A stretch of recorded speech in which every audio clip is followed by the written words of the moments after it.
Hello everyone and welcome back to Dragalia Foundry, a fan channel where everything Dragalia Lost can be found. This video is the first in a series of tier list videos ranking the dragons of Dragalia Lost by element. Today's focus will be on dragons of the water element, and I'm making this series in part due to popular demand. I've gotten a lot of requests to make more tier lists over the years, and even though I think Dragalia Lost is most fun when using adventurers who you like, regardless of their power level, I have to admit that when it comes to dragons, there definitely is a power curve. More than the rankings, I see this as a chance to share my reasoning and thought process, and to get into the nuances and context behind which dragons I see as most impactful, the best investments, the most meta-relevant, and so on. Of course, this is still just my opinion at the end of the day, so I encourage you to leave comments below on anything you may disagree on, or anything you'd like to add to the discussion. I hope that allows for a more robust conversation, informed by many viewpoints. With that being said, let's get into the video. As a heads up, I made this in February 2021, so more dragons might exist by the time you're watching this. I've set up tiers from S+ to F, and we'll go through each tier one by one from best to worst. Let's begin with the S+ tier and what I think is clearly the best water dragon, Gaibhne and Creidhne. This Easter Bunny dragon is excellent on all kinds of water adventures, and is even used outside the water element thanks to its skill, Dazzling Dance Floor, which makes a buff zone that recharges the skills of adventurers inside it over time. This is the only water dragon we'll see today that I think it's worth spending Sunlight Stones on unbinding. That's how good I believe Gaibhne and Creidhne is. It's one of the top dragons in any element. If you're new to Dragalia Lost, Sunlight Stones are precious wildcard items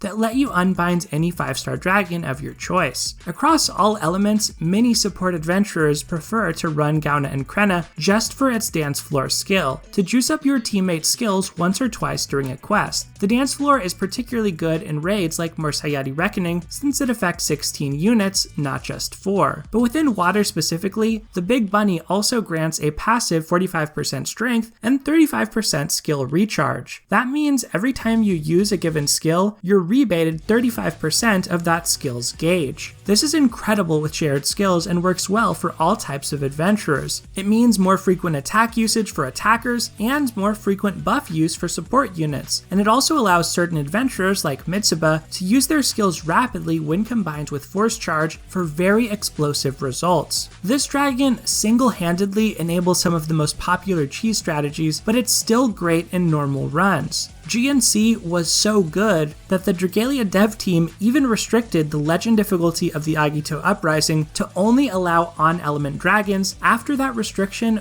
wasn't initially in place and GNC ran wild. Gaibhne and Creidhne can no longer be used to exploit legend, but for everything else they're fantastic. Next up is S tier. Here I've included both Siren and Gala Reborn Poseidon. Of the two, I consider Siren to be better primarily because she can be unbound for free using Draconic essences. Farmable unbinds or merges on a dragon of comparable power to Gala Reborn Poseidon in a number of scenarios is just too good to pass up, and I think Siren should be a top priority in water for Draconic essence farming. That's not to say Gala Reborn Poseidon is bad. He's very, very good, but as a Gala dragon, you will rarely pull extra copies randomly to unbind him up, and I don't think he's quite strong enough on his own to merit using Sunlight Stones on. Siren grants 20% strength and 90% skill damage to water adventurers when max unbound, making her great on most attackers, for whom most of their damage comes from attacking skills. This includes units like Creidhne and Summer Celiera, among others. Gala Poseidon instead grants a flat 70% strength with a conditional 30% bonus to the elemental modifier against flame enemies. This makes Gala Reborn Poseidon specifically good against flame foes, while Siren can be used well off element, for example against Tartarus or Morsayati with a Creidhne. Siren also does well in speedruns which involve inspiration or dumping out as many damage dealing skills as possible. All of this to say that Siren is just good enough for most use cases considering her ease of unbinding, although if you do happen to have a Gala Reborn Poseidon max unbound, he's also an S. DPS. I just can't suggest spending stones on him when Gaibhne and Creidhne plus Siren already cover a lot of water adventurers. I will say water does have several attackers who don't care as much about skill damage, like Hunter Cerise, Yoshitsune, Pinon, Pipple, and Dragonyule Lily, for whom Gala Poseidon does far surpass Siren. If these units are favorites of yours, maybe consider stoning up Poseidon. You should certainly never use Sunlight Stones on Siren or any other dragon who can be unbound via Draconic essences. Next up at the A tier, I've placed Leviathan and Nemesis. Of the two, I give a slight nod to Leviathan for the same reason I was higher on Siren than on Gala Reborn Poseidon: Draconic essence availability. Being able to unbind a dragon without needing dupes or spending Sunlight Stones is something I value very highly, because stones are rare and so are dupes as of late, with the permanent pool ever expanding. Leviathan was once the apex predator as far as dragons in Dragalia Lost, but nowadays he's just good. His basic attacks are strong, his skill bogs the enemy, and he grants 60% strength when max unbound. This is a perfectly viable dragon to just slap on to one of the aforementioned water DPS units who don't care as much about skill damage. In solo play, if Siren is on your lead adventurer, Leviathan could easily gear out a backliner and you'd be pretty happy with your team. Nemesis in a vacuum is slightly stronger than Leviathan, I think. He has very powerful basic attacks, and his combination of 45% strength and 55% critical damage actually isn't that hard to pull off in water, because water element Agito weapons grant extra critical rate. The problem with Nemesis is that his unbinds aren't yet available via essences, so although he's good, especially for adventurers like Eugene who value both shapeshifting and critical damage, I would never recommend using stones to unbind him. He's not that good. You'll be happy to have and unbind him naturally over time as you pull dupes, but he isn't a priority at all when better dragons exist. Moving on to B tier, here we have Simurgh, Kamui, and High Mercury. These dragons all have some utility, but they're more narrow in use than what we've looked at so far. All can be unbound for free, with Kamui and Simurgh available through Draconic essences, and every copy, even the first, free for High Mercury. Simurgh is good for auto battle thanks to her 40% HP with 60% overdrive Punisher. She enables a few master level Ayaha and Atoha auto setups with gold Fafnirs, since she can help your lead adventurer survive while boosting damage so you don't time out. This tactic will likely become even better once auto shapeshifting is enabled later this month, since her skill heals your team. Kamui is likely to be good for time attack challenges once those release for the flame element, since its prime strength ability helps your backliners contribute to the DPS of your lead adventurer in solo play. Its 45% strength is also solid just as filler if you lack other dragons. And High Mercury similarly just has a solid ability aura of 35% strength and 35% HP, along with 20% extra dragon time and a bog-inducing skill. She's rarely going to be the best dragon for any situation, but being totally free and well-rounded to fill out a new player's water team is the main reason I'd consider her a B. None of these dragons are amazing, but while you build up your higher tier dragons in water, there's no shame in rounding out a team with dragons from the B tier. At the C tier, I have some clear picks and a few which may be controversial. Here I've included regular Poseidon, Halloween Meridimus, Dragonyule Jeanne d'Arc, and Vojanoi. Poseidon is just like High Mercury with a tiny stat bump in exchange for no dragon time and no bog-inducing skill, making him worse overall. He's also gacha instead of welfare, though at least he's farmable via Draconic essences. I doubt there's any reason to farm unbinds on regular Poseidon though, unless you're doing so just to sell him for Eldwater.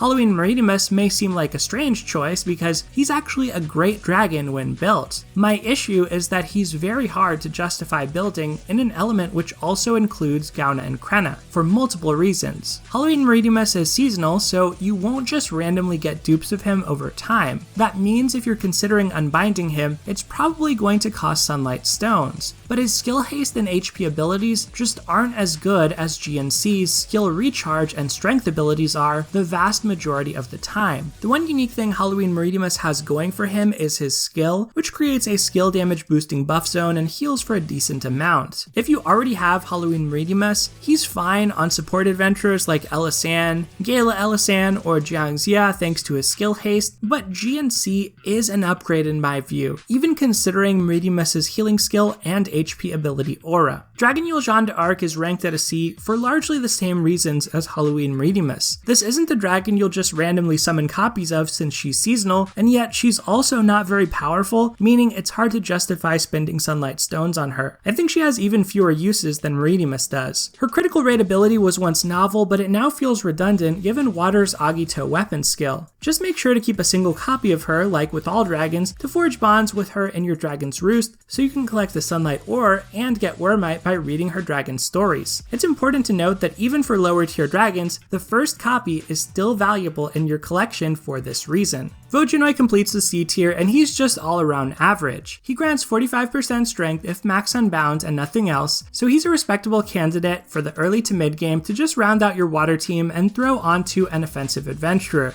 Eventually, any dragon among the higher tiers can replace him. Siren, Leviathan, Simurgh, and Kamui stand out in particular as eventual replacements since as soon as you get the first copy, those dragons are all eligible for Essence Unbinding. To round things out at D tier, I've listed Peng Lai, Poliahu, and Styx. Peng Lai is a 40% HP welfare dragon from the Skyborn Spectacle raid, so there's no reason not to have him and build him up once that reruns. He has some meme and she's uses due to a fast skill animation on his bog-inducing skill. It remains to be seen if off-element dragons continue to be allowed in time attack, but for the co-op trials, that is one place where Peng Lai really does shine. Poliahu grants 20% HP and strength with a freeze-inducing skill. There's definitely worse, but that's just pretty weak. And for a 5-star dragon, Styx is really an anomaly. Her compounding skill damage takes way too long to ramp up for too little payoff. She's decent on Catherine, but not many other adventurers. I've given her a D, not an F, because I think she's so abnormally bad that there is a slight chance the devs might decide to buff her. And speaking of F, Wellspring Imp, Fubuki, Mercury, and Snowdrake Imp close us out. They're all cute and fun to use, but 3-star dragon and 4-star story dragon abilities are just too inconsequential to ever genuinely recommend. And, well, that pretty much does it for my water dragon tier list. To recap, I think Gaibhne and Creidhne is the clear best water dragon, followed by Siren and Gala Reborn Poseidon. Dragons past that point mostly exist as stat sticks with a few narrow uses where they excel. My ranking emphasized power as well as availability as far as ease of unbinding, which is why the older seasonal dragons don't land as high on my list, and why I'm slightly higher on Siren and Leviathan than I am on Gala Reborn Poseidon and Nimbus, for example. If unbind availability via essences or otherwise changes in the future,